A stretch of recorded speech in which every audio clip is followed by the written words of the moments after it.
welcome to another edition of Maximum Growth Live. I'm your host, Jay Ruane, CEO of FirmFlex, your social media marketing agency for lawyers, as well as managing partner of Ruane Attorneys, a civil rights and criminal defense firm here in Connecticut. With me, as always, my friend, Seth Price, the managing partner of Price Benowitz, your DC, Maryland, Virginia, and South Carolina, and Timbuktu law firm, as well as the founder of Blue Shark Digital, your SEO for law firms, as well as other agencies.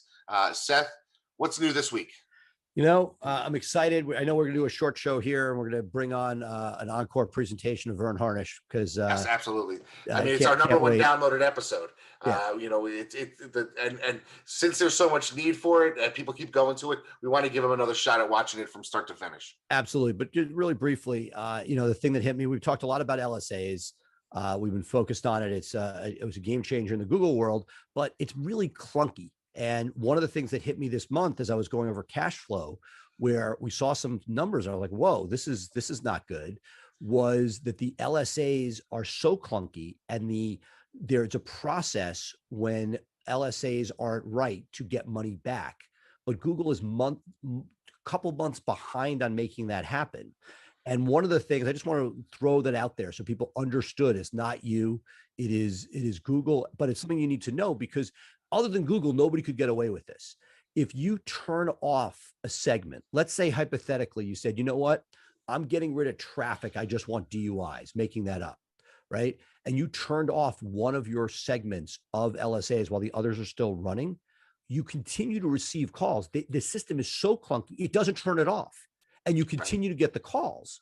And all of a sudden you see a bill and you're like, oh, I wanted to reduce my spend and it didn't turn off. And you now need to go back and challenge them. Now, it's very challengeable. The only reason that they won't generally give you the challenge is if your person who answers the phone says, oh yeah, we accept those. So if they listen to it and say, oh yeah, we took that case, they're gonna, but for me, it was a $40,000 or $50,000 swing in 1 month that we had turned off things that we were playing with, and that I now have to wait 2 months to get that money back. So for firms where, thankfully we're able to withstand something like that, but that's no joke. And again, nowhere else in the world could somebody get away with saying, yeah, we know you didn't order this. You go to a restaurant, we know you changed your mind and didn't order this dish, but we're charging you for it. And a couple months later, you get your money back. Nobody but Google could get away with that, because we have no choice but to continue to play the game. But I just want to alert people, it is clunky, and that when you do change things, continue to audit, continue to monitor. This isn't about whether or not something's a valid lead or not. This is whether or not you want that type of law or that type of case at all. It's just a huge headache and cluster at the moment. Yeah, it's really sort of interesting. They definitely rolled this thing out when it was not ready for prime time. And I don't know if it was just, a strict money grab. You would think that Google doesn't really care about the money. But they know that lawyers of all, are willing to spend for leads, and especially with a lot of markets being down in the summer and fall last year, people were willing to just do whatever, put on a credit card and get me some leads, get me some business to work. Look, I'm annoyed on a bunch of levels, right? There's this whole pretense that it would be verified. Well, it gets rid of lead gen from PPC, yes, but they went through this whole pretense of verification. That's annoying. And because you're barred. If you want to say, right, are you barred or not, fine. And then secondly, the next piece that was thoroughly annoying is the fact that it's trusted to an outsourced group and not being done. I mean, Google, if you've been to the Google campus on the West Coast, it's amazing, right? They have the best talent. They get people to do administrative tasks that would be executives in any other company. I mean, they're just remarkable talent within there. And the fact that they're not using those people, but some third-party group, it's just annoying, because it is clunky. It's not great. And it is something that, for better or for worse, is a monopoly at this point. We have no choice but to go there, and wish that they had done a better job with it. Yeah, I mean, I agree 100%. I mean, I'm thinking, why am I paying for this lead when I told you I don't want it and I don't do this type of law? Right. You're saying people that can't get enough inventory, because again, we talked about it, that it was a sample. They're going to jack the pricing up. It's just a matter of time. But while you can get as much as you can up front, but know that it's not lasting. So you live through the clunkiness to get what should be a bargain, but hasn't been across the board. PI people thrilled, but people in some of the fee for service areas, not so much. Yeah, I mean, I see a lot of people in the family law area who are lamenting the spend because these are not, quick hits. For the most part, family law is, the first time they Google it, isn't necessarily when they're going to pull that trigger, right? Well, And so, right. so people are spending money on LSAs, and they're not necessarily getting somebody who's ready to actually. Uh, Well, but like anything, and look, I've always said that the over under for fee for service PPC over under is 3 to 1, and there are plenty right, of people, if they're honest with themselves, less. Now we know there's some benefits. People see the name up top, then below. You can't track perfectly as much as people try right, because of how people eventually get to your firm. But understanding that it's Google's pretty sophisticated. The place where people on the contingency fee cases, home runs in many markets, people really cleaned up. Awesome. Very happy. But I think some of that exuberance, you just be careful that in the areas where if you're doing a higher dollar product, that the clicks themselves are not always as value. The calls for the somebody who just clicks at the top, what we always talk about is the person who's going to spend top dollar for a DUI, white collar case, family law case. They're very often not clicking on the first ad with no information. They're doing a bunch of research. And therefore, while you get cases, it's not the same as the organic where right. they can do research and see what's there. So, Yeah, it's really interesting. I'll tell you, first quarter, we just ran our numbers and got them today. We were at 4.9 to 1 on LSA. which is awesome. So, which is But awesome. I'll take it. right, no, no, What I, but you also have some of the within there. I'd love to see the mix. That of did you have some that were 8 to 1, and were some of the other higher dollar areas that you do less of a return, and that's it gets blended in. You hit a home run on one, and again, right. who cares? Overall, you'll take that all day long. But for somebody who doesn't have that mix and has only one of them, history is written by the victor. You do it, it's great, lots of positive, but it's not a panacea. Exactly. Okay, folks, we're going to do something a little special for you, and that is rerun our interview with Verne Harnish. So what we're going to do right now is we're going to take a quick break, and then when we come back, we're going to rerun our Thursday show from a couple of weeks ago. This was one of the best interviews that we have done, and I think it's really important for us to sort of revisit it because there are so many nuggets that we found in it. So sit back, hang tight, get the words from our sponsors, and when we come back, you'll get a special bonus edition of the Maximum Growth interview with Verne Harnish. We'll be right back.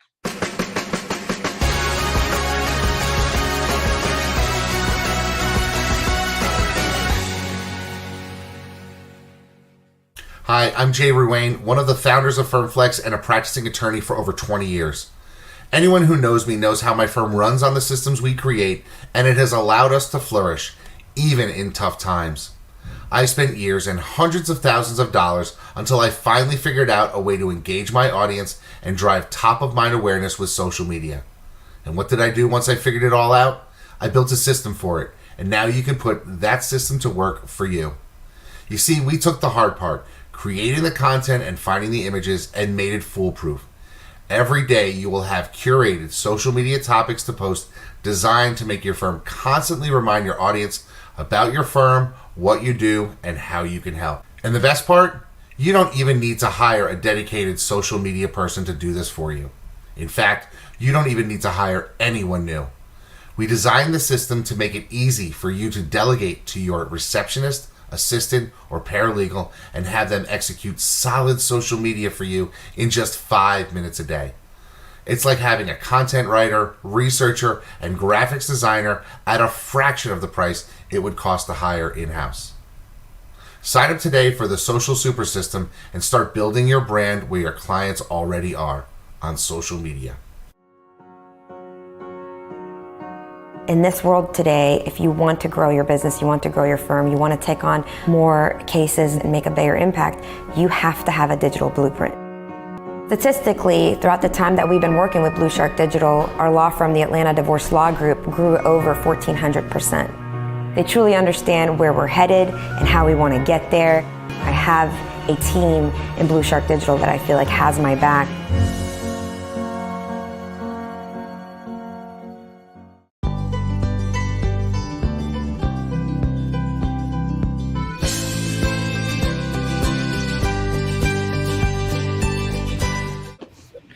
We are honored to have Verne Harnish here today, mastering the Rockefeller habits and scaling up 2 seminal books in my business career. Welcome. Thank you for being here. Glad to be here, Seth. I'll start off with a question, which is one of the things, and I love your work. I was a member of YEO, which then turned into EO, and have followed you for years. But the dichotomy that I've seen, that the challenges scaling a professional services group, a law firm, seem to be, in addition to all the normal scaling issues, we have some special ones. And I'd love you to sort of start with, how you would talk to our audience, who are, for the most part, lawyers attempting to scale a professional services practice. Yeah, well, the toughest thing, and we run a professional services firm as well, so we represent these comments that I'm about to share, but, we run an inverted pyramid. The traditional organization, the people that are doing the work are at the front line, and then you've got leadership. But in a professional services firm, the people that are actually selling, the people that are actually delivering on the service are in many cases the principals of the organization, the co-founders, if you would. And so there's really no, in a sense, leadership at the top. It ends up not being a coherent organization, but a set of practices that have agreed to just kind of hang together and do business under maybe a common brand. And so when we look at our FACE tool, our function accountability chart, and we say, who is the head of the company? And the rule around accountability is it needs to really come to one person. I remember one of the first law firms we worked with down in Dallas, they shoved like 4 initials in as head of company. It was the 4 principals. They each owned 25% of the firm.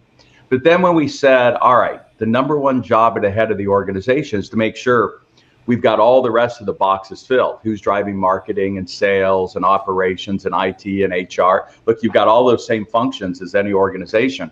And it was interesting. 3 of the lawyers looked at the 4th and said, you're it. And he knew he was it. He knew he was the only one in the organization that enjoyed doing that, could do it.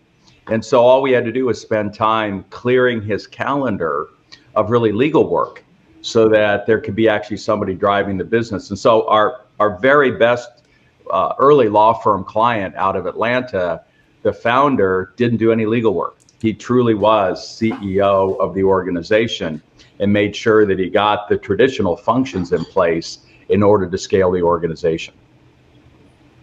Jay. Sure. That's a really interesting point, because a lot of lawyers have this negative self-image and a lot of doubt when it comes to actually running a business of a law firm, because it's sort of looked down upon in law schools, and even among lawyers and law firms. There's a lot of negative sort of messaging out there when it comes to being the person who actually can move the law firm business forward. How can lawyers sort of understand, those who are more entrepreneurial mindset, that their role truly is important? What would you tell those lawyers that are struggling with that negative self-image? Would they like to make more money and work less hours? I mean, that's really the goal of all of the organizations. At some point, if you're just selling hours, it's hard to scale beyond a certain level. And so the extent that you have founded, or you're the founders of a law firm that you want to scale, at some point you want to get a life. And, we say you should be able, on the flip side, you can actually lead the organization about a half a day to a day a week. So you can still be out doing those market-facing activities that you really enjoy. And we ought to get to that next thing that I think is the most important KPI for the leaders of any organization, especially a professional services firm. So it's also not all-consuming. It's not 40, 50, 60 hours. Our opening chapter in Scaling Up that everyone can download for free. You don't have to buy the book.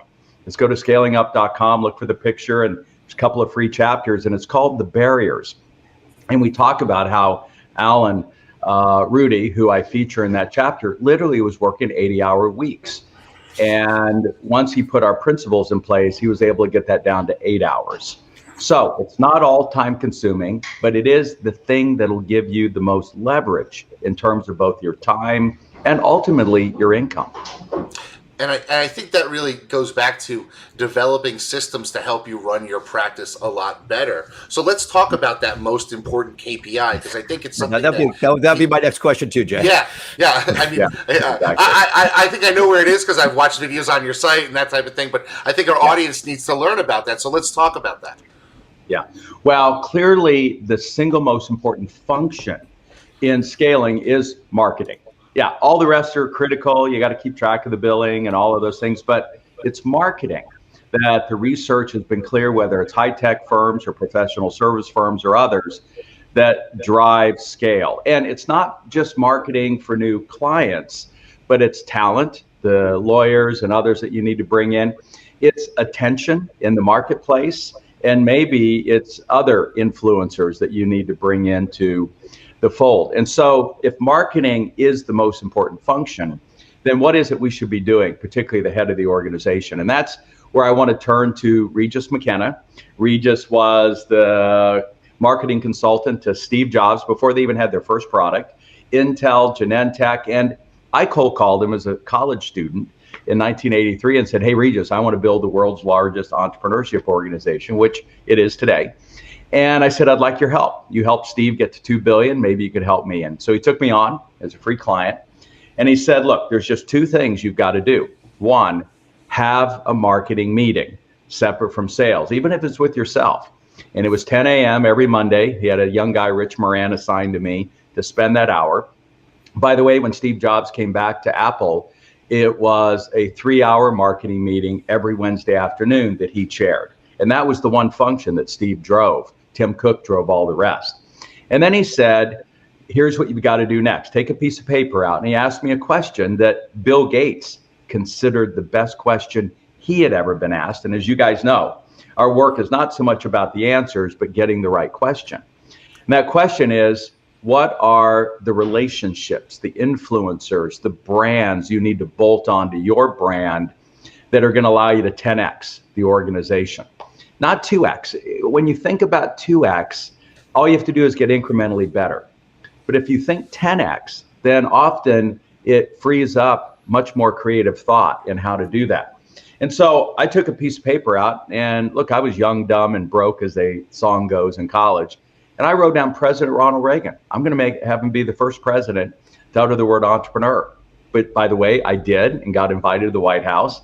And I said, look, I want Steve Jobs involved, and I want Michael Dell and Inc. magazine. And it was crazy. Working that list, Jay and Seth, for an hour every week. In 36 months, we were global. And I had hosted the first public speech of Steve Jobs after being fired from Apple, with Michael Dell and Mark Cuban sitting next to him, and Inc. magazine covering it. And so for the law firm, generally most industries, local or whatever the geographical spans of the law firm, there's probably 100 to 250 people that are key. Relationships with judges and other, when I was involved in my only lawsuit, I appreciated that John Fisher, my lawyer, really had the relationships in the community through negotiations and other stuff that he could bring to bear in our particular case. And of course, looking for new opportunities. And then, lead sources, if you would. And then what you want to do, this is now the most important KPI, is not the number of minutes, but the number of hours you're spending every week nurturing those relationships. And look, as soon as you can get back face to face, I think talk time's critical, more important than email. But to the extent that you can go break bread, have lunch, have breakfast, have coffee, the word company means Latin derivative to share bread, the more powerful. So for instance, you guys saw in our virtual summit, I had a chance to host Monty Moran. And people are considering Monty possibly a presidential candidate here in the future as he scaled up Chipotle to 23 billion in market cap. And so I had a chance to fly across the country a few weeks ago and have dinner with him for 3 hours. I could add a Zoom call, prior to him speaking, and that would have been useful, but to have 3-hour dinner, breaking bread with Monty, that's more important than the other 30 hours of emails I possibly could have got done. Plus I got a lot done on the flight anyway. So number of hours that you're spending every week nurturing the key relationships, media, influencers, others that are going to help you scale the business is the number one KPI. It's also, it seems hard though. One thing that I've seen it from both sides, right? So, getting jealous of all the scaling that you did, and through my mutual friend and mentor, Devin Shane, watching what he's done over and over again. I launched this digital agency, Blue Shark Digital, where many more of these principles, it seems it's much easier to apply scaling up outside of professional services in certain ways, based on your sort of opening statement that you made. But you're talking about 10xing. It seems daunting when you're dealing with those interpersonal connections, because you could put your hours towards it and take all the lunches. And Jay and I are about as good as anybody about staying in touch and having those meetings and breaking bread and doing all those things. It just seems that it's really that the ability to scale in those multiples really gets limited when it's interpersonal versus things when you're leveraging additional marketing power behind it. How do you speak to sort of the people that are in the trenches? They're saying, okay, I'm going to free up X% of my time. I'm going to do these things. Is it even possible, or is 10X like an aspiration, but you just want to keep pushing forward? Yeah, well, and 10X doesn't necessarily have to be revenue. It could be 10Xing your bottom line. It could be 10Xing your reach. It could be 10Xing whatever your purpose is, in terms of if you're a personal injury law firm or whatever it might be, criminal law firm, where just the amount of justice that you've brought. Look, at the end of the day, you want to bring justice. I was going to be a lawyer, and it's a space that I dearly love.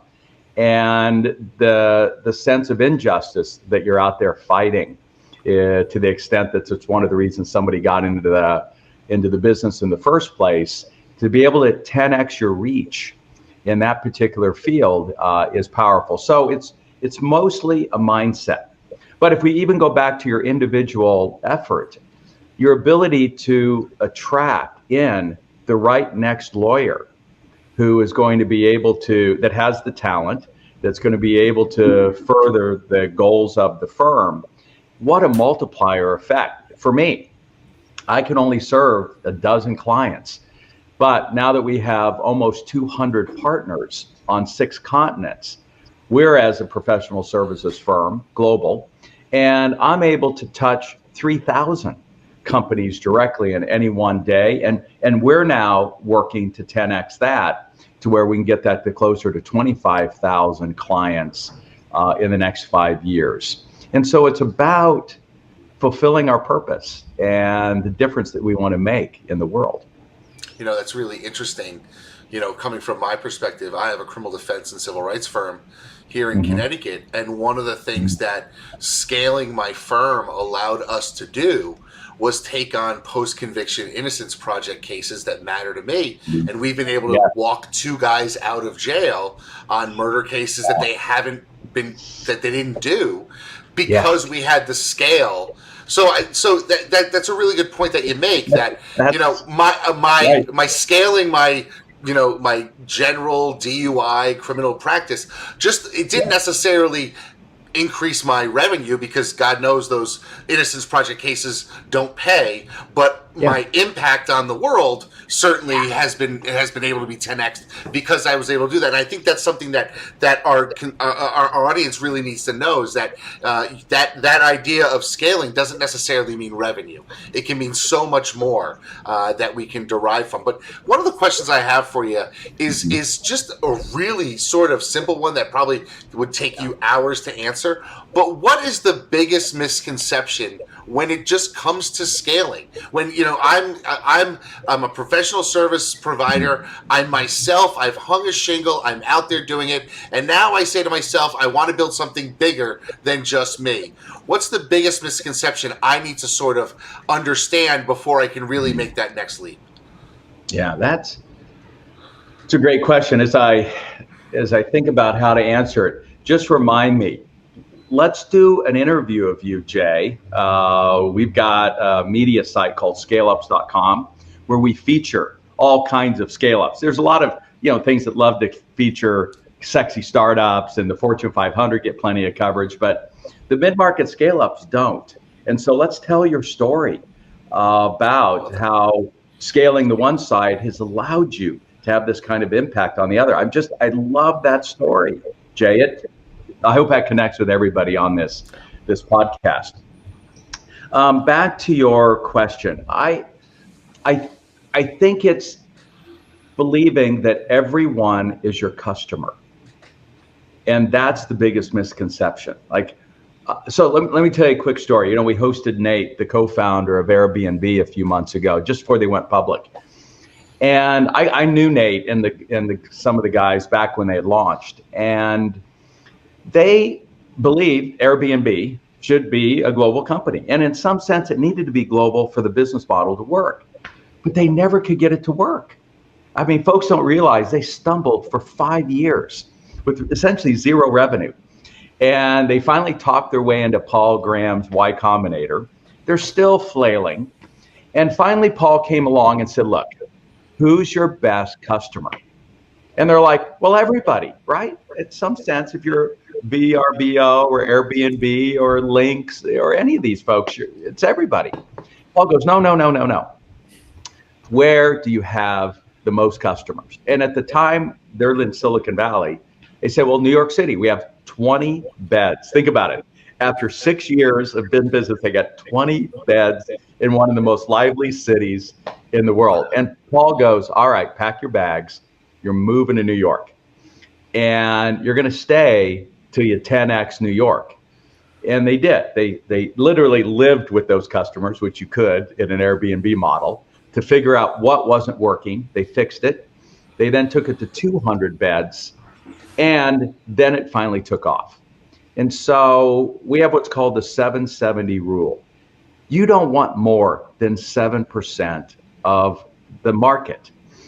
You want profit share, not market share.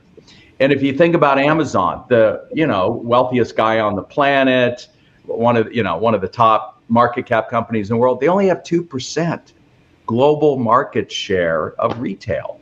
2%. IKEA's only got 7% global market share. So what you want to do is you want to say no to more opportunities than yes. And that's what's counterintuitive.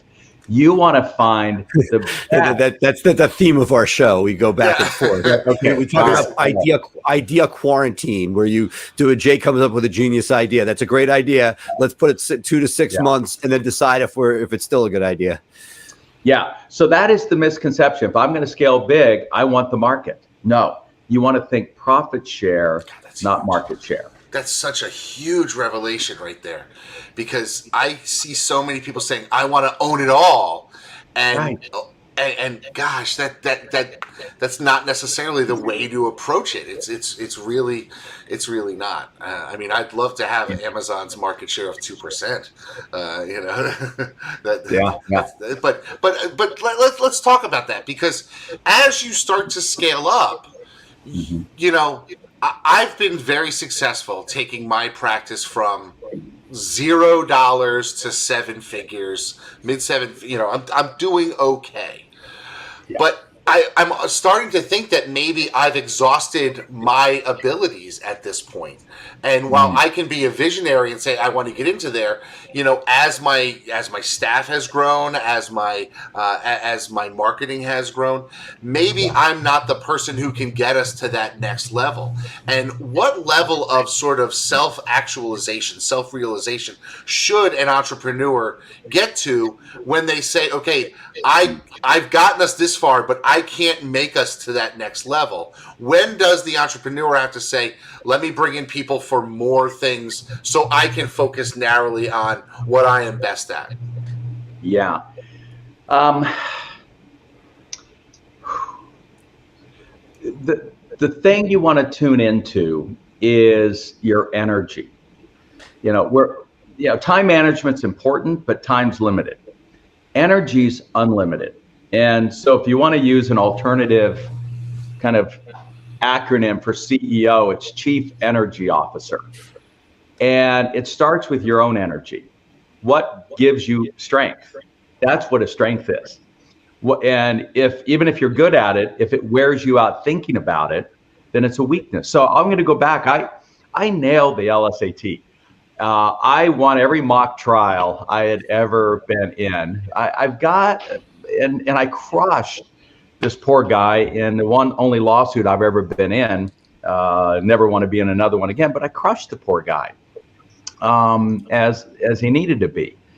But just send me a contract to look at. Just it's showing up in my email. I'm exhausted thinking about having to just open it and look at it. And I realized it doesn't give me energy. And so if you go back to Steve Jobs, and I think he's a good rest his soul, even though his title was CEO, he wasn't CEO, he wasn't head of the company.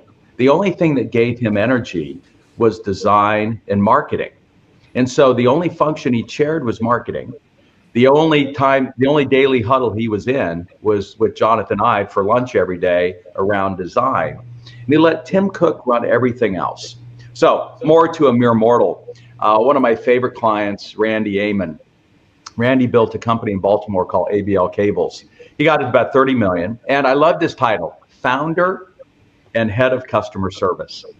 The only thing that gave him energy was the customer service function role.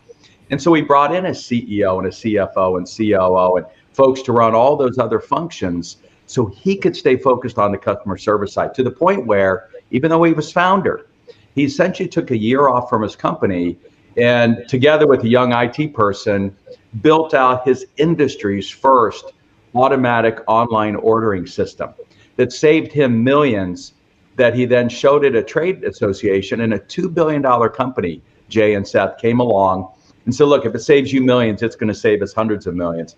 Bought his company for $1 gazillion. And here's what's beautiful. You know, most entrepreneurs don't last very long in, quote, corporate world. Today, you can look him up on LinkedIn, Randy Amon, A-M-O-N. He is Senior VP of a $40 billion global company. And you can guess what he's Senior VP of, the customer experience. So he really stuck to his knitting. So Steve Jobs stuck to what he loved, marketing, which is very analytic, and design. And Randy stuck to customer service. So Jay, that's what I would suggest for you. What aspect of the organ? For me, I'm not head of the company. I used to run marketing. I don't. The only thing I love is to hear myself talk, as you guys have learned here on this particular broadcast. I love the R&D side of our particular business. Well, we love hearing you talk too. Tell the audience, you got a great event coming up in April that is not only, we've heard you talk many times, but can't wait to hear what goes on here. Tell us a little bit about that, but also free, which is also good. Yeah, it is. Our way of kind of giving back to who we consider the first responders of the global economy, the scale-ups. You guys are the ones generating all the net new jobs, all the innovations, not the large companies, it's not the startups. So to support you, again, April 22nd, 90 minutes, it's free. We've got 4 outstanding author gurus with latest books, including the iconic CEO, Alan Mulally, who turned around Boeing, then he turned around Ford, and he's going to be there for 24 minutes, kind of sharing his latest wisdom, along with sales and marketing and relationships. So 90 minutes, April 22nd for free. Just go to scalingup.com and you're going to see the link at the top to register. Let me ask you one other question, because a lot of people here, I'm a big fan, have followed you for years, but for those that don't know you, and that event sounds awesome, you've done both for the John Fisher Mastermind, and I've seen other ones online. What's the best place if somebody wants to sort of get, unadulterated Verne and the scaling up all laid out for them in what do you recommend as a starting point for people who have never really touched you before? Yeah, just go to scalingup.com. And by the way, we had to change the name of the firm. And some of your listeners might want to do the same from a branding perspective. You know how important branding is out there. And I see the clever billboards and those kind of things. But we were called Gazelles, but nobody could spell it.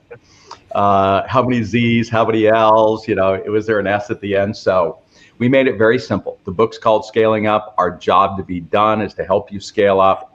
And so just go to scalingup.com and you're going to see a picture of the book. And next to it is a whole bunch of free links that barriers chapter, a free chapter on how to run strategic planning with our one-page strategic plan, and all of our growth tools. We're an open source company. Folks can use our stuff for free.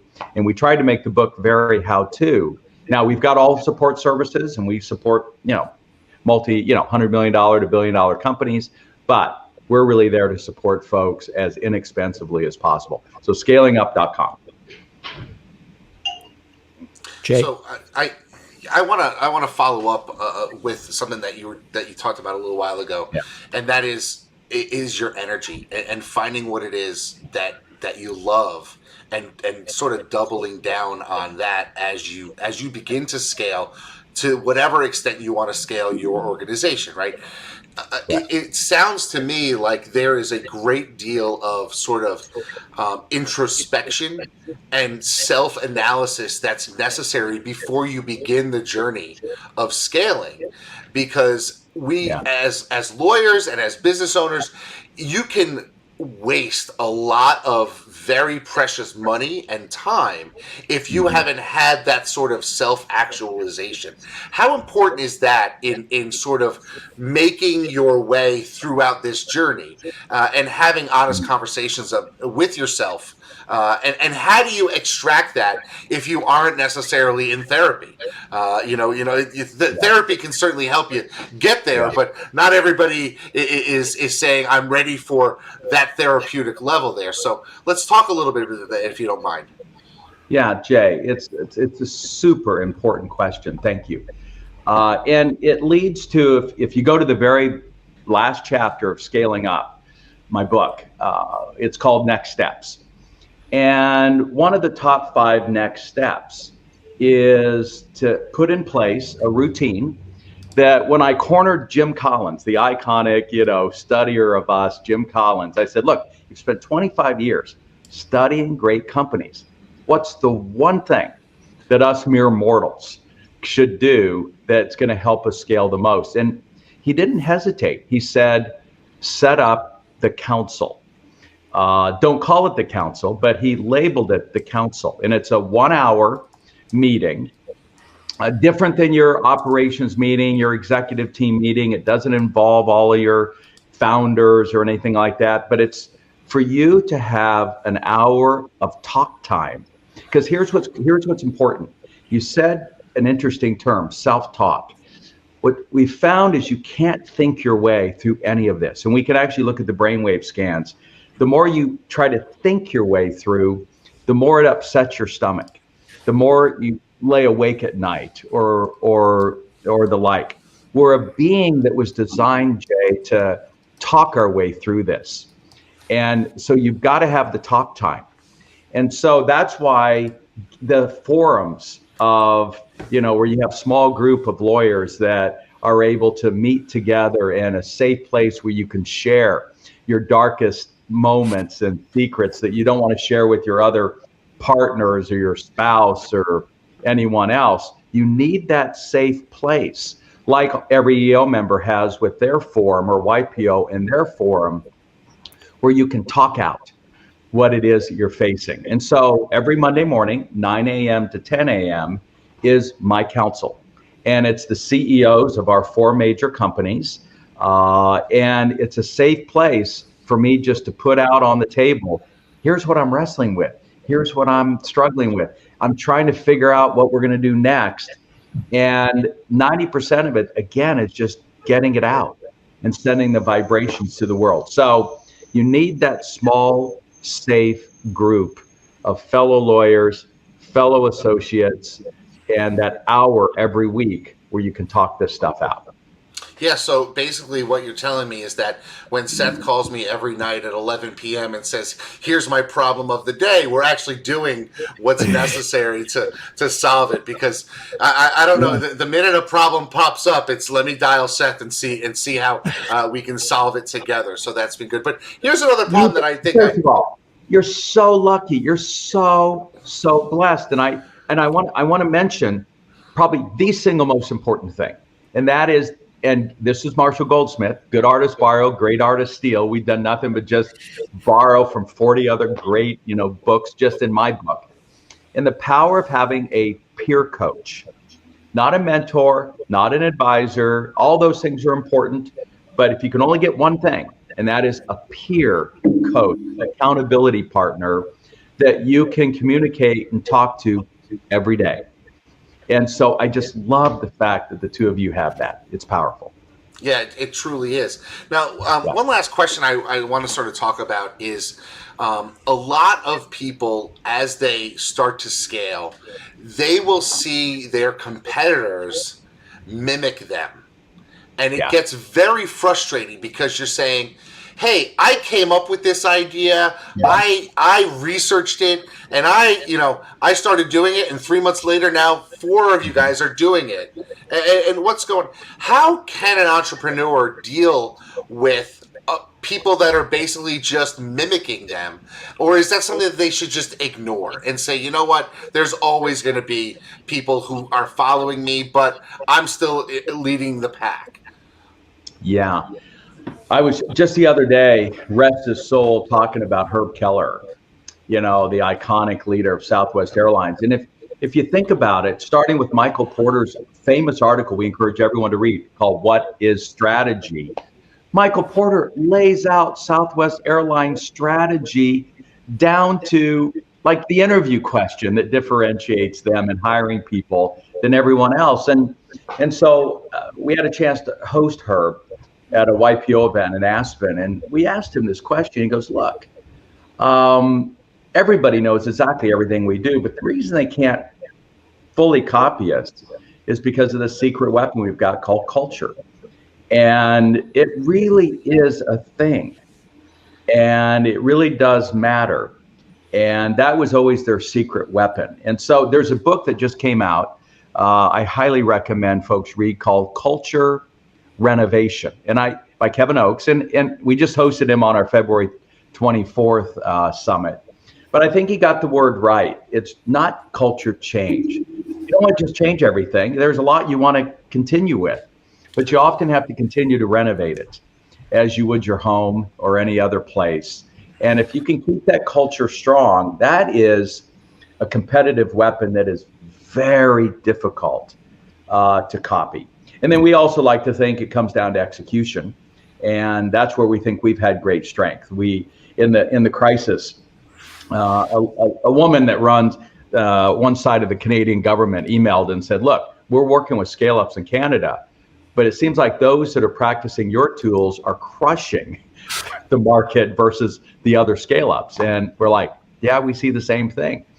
And so we just won a significant contract with the Canadian government to both test our stuff in the Northeast and then move it across the rest of the country. So we like to think our tools, Jay and Seth, have been really a competitive advantage, because you can have a great idea, but if you can't get everyone aligned and executing on it, then it's at some level it's worthless. And I'll make my final question.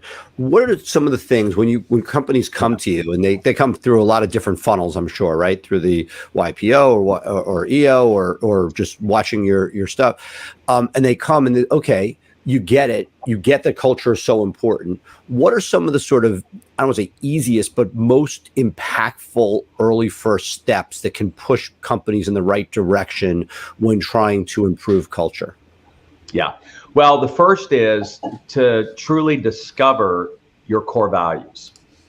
A lot of folks kind of did it amateurishly, and they end up with kind of this honesty, integrity, teamwork, customer service. They were exactly Enron's, core values. That didn't turn out so well for them. And so, I'll tell you a quick story. One of the guys that endorsed my book, Scott Fuqua, they had 50 employees when they first came to my workshop in Sydney, Australia in 2005. And we educated them on Jim Collins' Mars mission exercise, a discovery of the right core values. Today, they're 3,500 employees worldwide, market cap close to 60 billion. And I had a chance, and Scott and I have stayed close, and I had him at an event a year and a half ago in Vegas. And he said, look, a lot's changed from 50 employees to 3,500, but what hasn't are the 5 core values that have been at the heart of our hiring decisions and everything. And the way to think about it is you're playing a game, And all sports, all games have a set of rules. And look, most of the arguments occur over somebody violating the rule. And this is your rule book. And these are the boundaries. And without boundaries, people don't even want to play the game. And so that's how powerful getting the right 5 core values. And I would encourage you to Google Atlassian core values and see how they're phrases, not single words, how they described them in a paragraph. And they've got a cool video of how they express those. And you'll see it's on their recruiting page for the next talent that they want to bring in. So alignment around a set of really properly discovered core values is at the heart of a strong culture. Southwest has them as well. That's awesome. Well, look, Verne, thank you so much for your generosity of your time.